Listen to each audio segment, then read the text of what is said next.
नमस्कार, मुद्दे की बात में आपका स्वागत है। मैं हूं मनोज मनु। जी हां, मध्य प्रदेश विधानसभा चुनाव के लिए कांग्रेस ने अपनी पहली सूची में 144 सीटों पर प्रत्याशी का ऐलान कर दिया। बाकी की सीटों का इंतजार किया जा रहा है।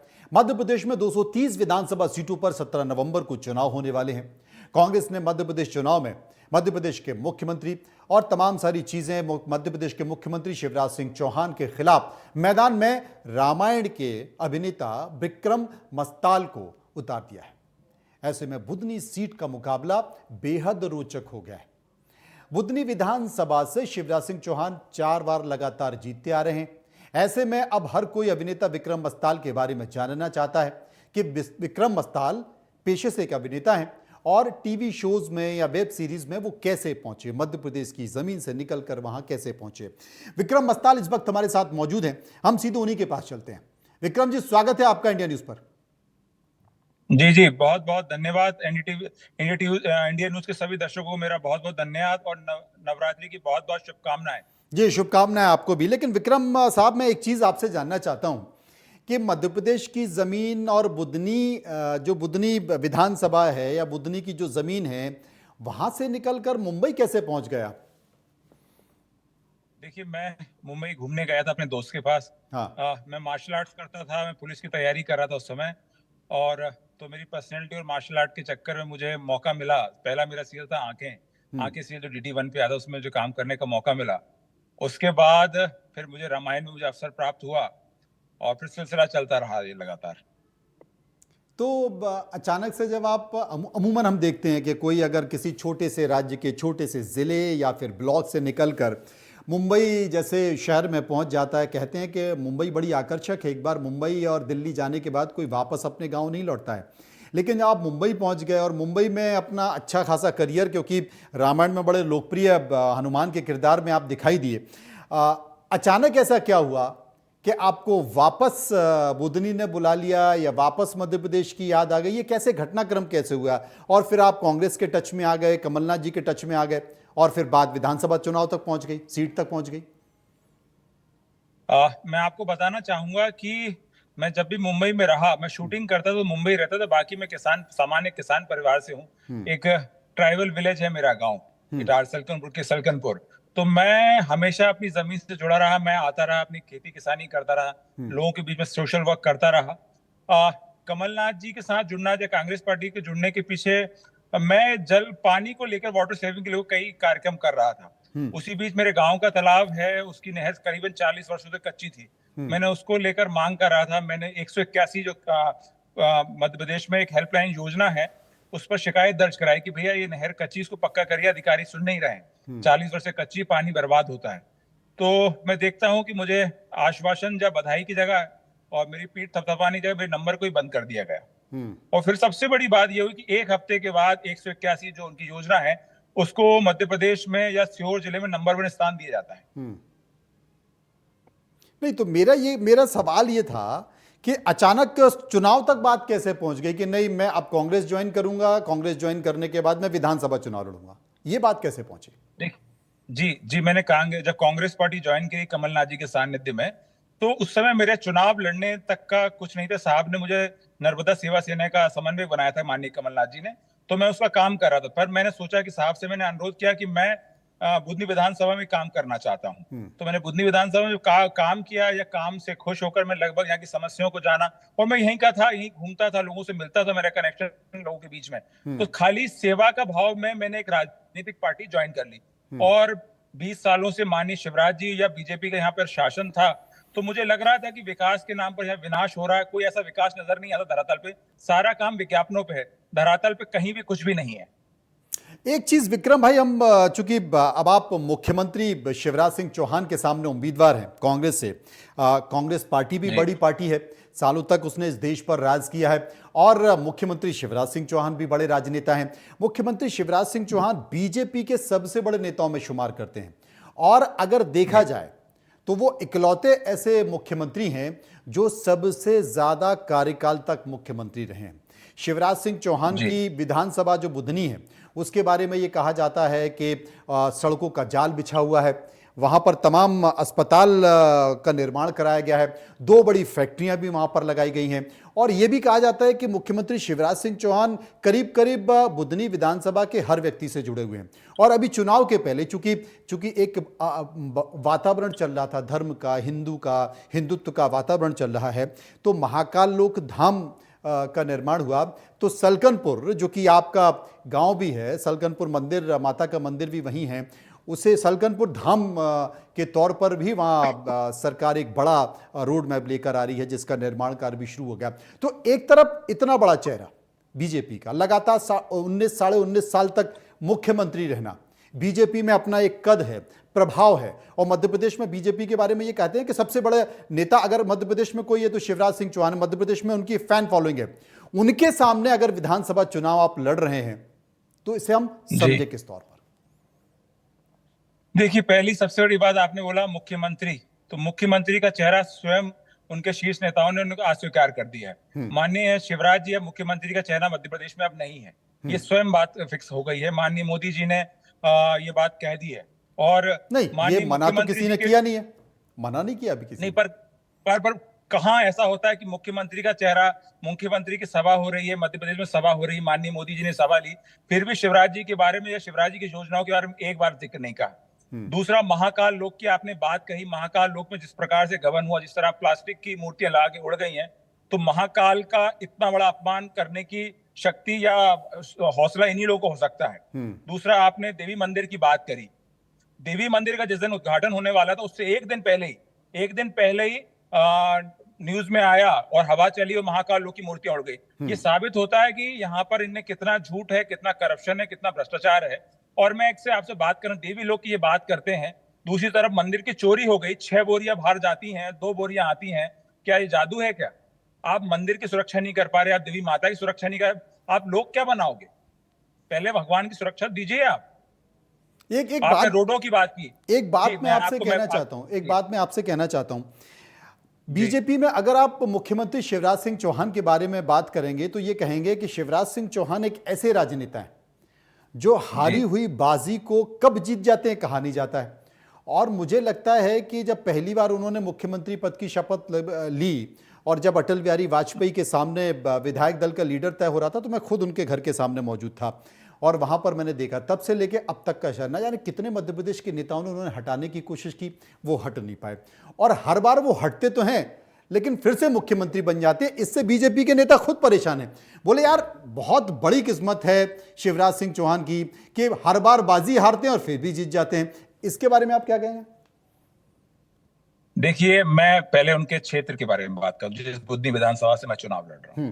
आपने रोडों की बात कही, रोडों की बात, यहाँ पे वो न्यूयॉर्क की रोड की बात करें, आज ऐसी अवस्था, अगर आप 40 की स्पीड से ऊपर चलते हैं तो आपकी गाड़ी पूरी हिल जाती है या एक्सीडेंट हो सकता है। गौ माताएं रोड पर है, किसानों को अभी तक मुआवजा नहीं मिला है, बीमा के नाम पर ऊंट के मुंह में जीरे वाली बात हुई है। तो आपने 2 फैक्ट्रियां की यहाँ पे बात की है, 2 फैक्ट्री यहाँ पर लगी है, पर जहाँ के पूरे लोकल बच्चे, लोकल लोग सिर्फ लेबर बन के वहां काम करते, कोई भी अधिकारी पोस्ट पे नहीं है। यहाँ पर बड़ी एक योजना चालू करी मध्य प्रदेश में, सीखो कमाओ। मैं आपको गारंटी लेता हूँ, बुधनी विधानसभा में किसी एक बच्चे का उसमें सिलेक्शन नहीं हुआ, किसी को एक पैसे नहीं मिल रहे हैं।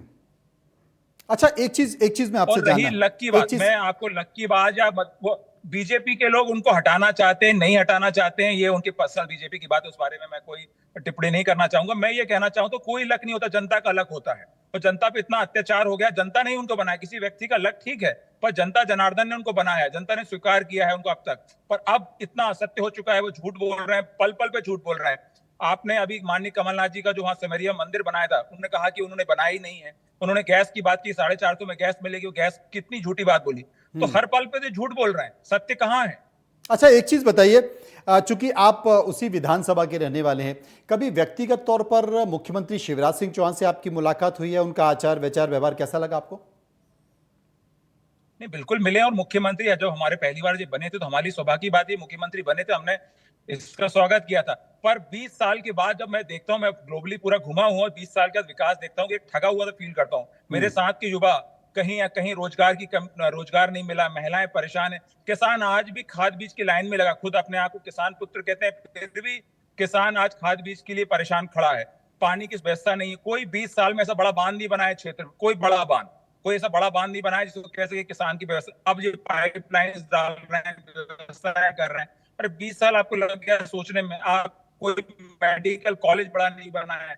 अभी एक घोषणा करिए बुधनी में, और वो कब तक बनेगा भगवान जाने। 20 साल का उसका विचार है, बनेगा कितना 20 साल में। कोई इंजीनियरिंग कॉलेज नहीं है, कोई बड़ा नर्सिंग कॉलेज नहीं है, कोई बड़ा कृषि विज्ञान का कोई कॉलेज नहीं है। क्या दिया आपने यहाँ पे? एक चीज मैं आपसे पूछना चाहता हूं, क्योंकि जब आप इस वक्त जब हम बात कर रहे हैं तो टीवी स्क्रीन पर एक विंडो में बहुत सारे शॉट्स चल रहे हैं, तस्वीरें चल रही हैं, जिसमें आपकी तस्वीरें हैं। कमलनाथ ने आपको कांग्रेस ज्वाइन कराई है। कर्नाटक में एक विषय आया था बजरंग बली, और उस बजरंग बली का वो विषय, कर्नाटक में बीजेपी की हार हो गई। उसके बाद चूंकि कमलनाथ अपने आप को हनुमान भक्त कहते हैं, सबसे बड़ी मूर्ति, सबसे ऊंची मूर्ति छिंदवाड़ा में लगी हुई है, तो कांग्रेस में कमलनाथ और कांग्रेस ने एक ट्रम्प कार्ड के तौर पर बजरंग बली को लिया, और कमलनाथ ने यह भी बताया कि मैं बजरंग भक्त हूं। तो एक संकेत देने की कोशिश की है। हाल ही में कांग्रेस की जो सूची जारी की है, एक तरह से सनातन सूची का संकेत भी दिया गया है, क्योंकि कांग्रेस ये मानती थी कि कहीं ना कहीं बीजेपी इस प्रदेश में हिंदू मुस्लिम कर सकती है, हिंदुत्व और हिंदुस्तान का विषय उठा सकती है, इसलिए सबसे पहले इसकी काट की जाए, और सूची में सनातन का संकेत भी दिया गया। क्या आप मानते हैं कि बजरंग बली को, हनुमान को और विक्रम मस्तान को एक हिंदुत्व के ट्रम्प कार्ड के तौर पर कांग्रेस इस्तेमाल कर रही? नहीं, बिल्कुल ऐसा नहीं है। और ये बहुत सौभाग्य की बात है कि मुझे मेरे शीर्ष नेताओं ने, माननीय कमलनाथ जी, मेरे गुरु जी ने मुझे बुधनी पहली बार मौका दिया है। और हम सब सनातनी, सनातनी का अर्थ ही सेवा करना है, और कांग्रेस पार्टी सेवा का काम ही कर रही है। ये कोई ट्रम्प कार्ड नहीं। देखिए, ऐसा होता है कि चुनाव के वक्त पे इनको हमारे टीके नजर आते हैं, हमारे जनेऊ नजर आते हैं। साल भर ये बात नहीं करेंगे, 5 वर्ष बाद नहीं करेंगे, जब चुनाव आ जाएगा उसी बार ही बात करेंगे। मैंने आपसे कहा, सनातन की बात करना और करने में बहुत फर्क है। जब माननीय कमलनाथ जी थे, उन्होंने नर्मदा के लिए काम किया, सेवा योजना के काम किया, ओम सर्किट की बात करी, रामपथ गमन की बात करी। ये लोग तो बातें ही करते रह गए ना। आप छत्तीसगढ़ में काम हुआ कि नहीं हुआ? ये सिर्फ बात कर रहे हैं, इशू बना रहे हैं। अभी जब मैं फिल्म में जब था, तो आदि पुरुष में जो हनुमान जी के संवाद थे, मैंने बहुत विरोध किया। मैंने सबसे अनुरोध किया, तब भी मैं बहुत रुष्ट था कि भाई आपकी सरकार है, आपके 5-5 लोगों ने उस पर साइन कर दिया और किसी ने आपत्ति नहीं जाहिर, लोगों ने आपत्ति जाहिर करी, और आपने अब उसको हटाया नहीं उस फिल्म को। तो कैसी व्यवस्था? आप कैसे राम की बात कर रहे हैं? आप राम जी का सिर्फ इस्तेमाल कर रहे हैं, धर्म का सिर्फ इस्तेमाल कर रहे हैं, धर्म का इंप्लीमेंट कहां कर रहे हैं आप लोग? आज गौ माता है रोड पे, 64 करोड़ देवी देवताएं होते हैं उनमें, आप गौ माता रोड पे मर रही है, उनसे लोगों का एक्सीडेंट हो रहा है। कहां धर्म? किस धर्म की बात करें? धर्म की बात मानते कहां ये लोग? धर्म की बात कहना और उसको मानने में बहुत जमीन आसमान का फर्क होता है। एक सवाल मेरा है विक्रम भाई, आपसे एक सवाल मैं पूछना चाहता हूं, क्योंकि जो 144 लोगों की सूची आई, अभी बाकी के नाम भी आने वाले हैं। बहुत सारी जगह विरोध हो रहा है, ग्वालियर में, भिंड में, इंदौर में, कई सारी जगह पर विरोध हो रहा है। हम विरोध बुधनी में भी देख रहे हैं, क्योंकि एक आरोप लग रहा है पार्टी आलाकमान पर कि बहुत सारे विधानसभा क्षेत्रों में पैरासूट कैंडिडेट उतार दिए गए हैं। वहां पर जो स्थानीय लीडर्स हैं, जो कई साल से मेहनत कर रहे थे, उन्हें नहीं पूछा गया है। और आपका भी विरोध होने लगा, कई सारे नेता आपका विरोध कर रहे हैं, विरोध प्रदर्शन कर रहे हैं आपको नाम को लेकर। तो इसे कैसे शांत करेंगे? देखिए, मेरे वरिष्ठ नेता हैं, मुझे लगभग मेरे वरिष्ठ नेताओं का मुझे आशीर्वाद और प्रेम प्राप्त हो रहा है। और अब विरोध क्यों हो रहा है मुझे समझ में नहीं आ रहा, क्योंकि मैं यहीं का लोकल हूँ, ब्रॉन एंड बॉटअप यहीं से हूँ। मेरे पिताजी भी यहीं हुए हैं, मेरे दादाजी भी यहीं पोस्टेड हैं, मेरी 3 पीढ़ी से। मैं कोई पैराशूट एंट्री नहीं हूँ। और मेरे जो छोटे भाई हैं अर्जुन शर्मा जी, वो 8 साल से कांग्रेस की सेवा कर रहे हैं। मेरे पिताजी भी कांग्रेस की विचारधारा से जुड़े हुए थे। तो मैं किसी बाहर का व्यक्ति नहीं हूँ। अब जो क्या कह रहे हैं, देखिए, मैं किसी पे कोई भी लांछन लगा सकता, कोई भी बात कर, पर हम सब परिवार के हैं, और जो भी हमारे घर में बर्तन बज रहे हैं उसकी आवाज को हम बंद कर लेंगे। नहीं, तो इन बर्तनों को शांत करने के लिए आपने क्या इन लोगों से अभी तक मुलाकात की है, बात की है, या कमलनाथ कोई प्लानिंग कर रहे हैं?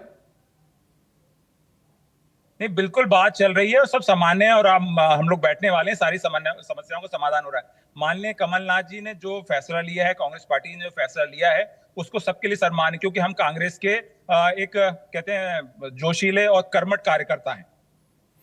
विक्रम जी, इस चुनाव में आप उतर रहे हैं, आप युवा हैं। स्वाभाविक तौर पर जब भी युवा होते हैं तो युवाओं को बहुत सारी उम्मीद होती है अपने सामने जो उनके उम्मीदवार हैं, चाहे वो किसी भी पार्टी के हों। आप बुधनी की जनता को क्या भरोसा देंगे? बुधनी की जनता से क्या वादा करेंगे? आपके मुद्दे कौन कौन से हैं जो इस विधानसभा चुनाव में हम देख रहे हैं? देखिए, सबसे पहले तो कृषि की जो व्यवस्था चल रही है, किसान परेशान है, बिजली के जो महंगे बिल आ रहे हैं वो परेशानी है, महिलाओं को कोई रोजगार नहीं मिला, युवा परेशान है, युवा को कोई ऐसा ट्रेनिंग इंस्टीट्यूट, कोई ट्रेनिंग व्यवस्थाएं नहीं है, कोई रोजगार के अवसर नहीं है उनको मिल रहे हैं, वो सबसे पहले मैं उपलब्ध कराने की कोशिश करूंगा। और जो फैक्ट्रीज हैं यहाँ पे, जो 70% यहाँ के लोगों को काम करने का मौका मिलना चाहिए, उनको काम करने का मौका नहीं मिल रहा है। वो बाहर के लोग या ऐसे लोग हम जो यहाँ से नहीं है, जो बहुत मध्य प्रदेश के बाहर के, उनको काम करने का मौका दिया जा रहा है। तो मैं फैक्ट्री वालों से विनती करूं कि हमारे लोगों को काम करने का मौका दिया, अगर वो आपके कैटेगरी में आते हैं तो। दूसरा क्या है कि जो सलकनपुर है, सलकनपुर भोपाल से 70 किलोमीटर दूर है, और इसको ये मिनी पंचमढ़ी बन सकता है और बनना चाहिए था। मुझे आश्चर्य होता है कि एक तरफ तो आप देवी कमलापति का नाम करते हैं, उनके नाम का स्टेशन बनाते हैं, दूसरी तरफ गिन्नौरगढ़ में इतना बड़ा उनका महल है, इतना बड़ा स्थान है, उसको अभी तक बिल्कुल जर्जर हो गया है। तो जितने भी हमारे यहाँ प्राचीन बहुत सारी चीजें हैं, बहुत हिस्टोरिक चीजें हैं, अगर उनको बढ़ावा दिया जाएगा तो लोगों को रोजगार मिलेगा। और मैं कोशिश करूंगा सलकनपुर एक मिनी पंचमढ़ी हिल स्टेशन बन सके, ताकि लोगों को विकास हो, लोगों का आगे बढ़ सके। यहाँ पर कॉलेज की व्यवस्था नहीं है, मेडिकल कॉलेज की व्यवस्था नहीं है, उनकी व्यवस्थाओं को मैं ठीक करूंगा। इंजीनियरिंग कॉलेज नहीं, मैं कोशिश करूंगा यहाँ पे इंजीनियरिंग कॉलेज आए लोगों को, ताकि ग्रामीण लोगों को दूर ना जाकर घर में रहकर अपने पढ़ने का मौका अवसर प्राप्त हो। जी, खैर सलकनपुर या बुधनी के लिए सबसे अच्छी बात है कि भोपाल से लगा हुआ है और जिसका फ़ायदा वहाँ के युवाओं को भी मिलता है, लोगों को भी मिलता है, चाहे वो रोज़गार हों या दैनिक चीज़ें हों। लेकिन एक बात मैं पूछना चाहूँगा, हार जीत ये बुधनी की जनता तय करेगी, लेकिन आपका जो एक सफ़र है रुपहले पर्दे का, बॉलीवुड का, क्या वो सफ़र जारी रहेगा? जी जी, देखिए, रुपेले पर्दे का देखिए, अब मैं सेवा के उस भाव में आ गया हूँ। तो मेरी प्रथम प्राथमिकता अब यहाँ की सेवा करना है, क्योंकि मैं यहाँ पैदा हुआ हूँ, या मैंने एक मुकाम हासिल किया है बहुत मेहनत के बाद। तो अब मेरा फर्ज बनता है कि मुझे यहाँ की जनता की सेवा करना है, और सेवा ही करना मेरा मकसद है। तो अब आप बॉलीवुड में नहीं जाएंगे, सीरियल में, वेब सीरीज में, फिल्मों में विक्रम मस्तान दिखाई नहीं देंगे आप? नहीं, अभी मेरी प्रथम प्राथमिकता जिस तरह से मनोज तिवारी, जिस तरह से शत्रुघ्न सिन्हा, जिस तरह से सनी देओल, ये तमाम लोग हैं कि राजनीति भी कर रहे हैं, चुनाव भी लड़ रहे हैं और फिल्मों में भी काम कर रहे हैं।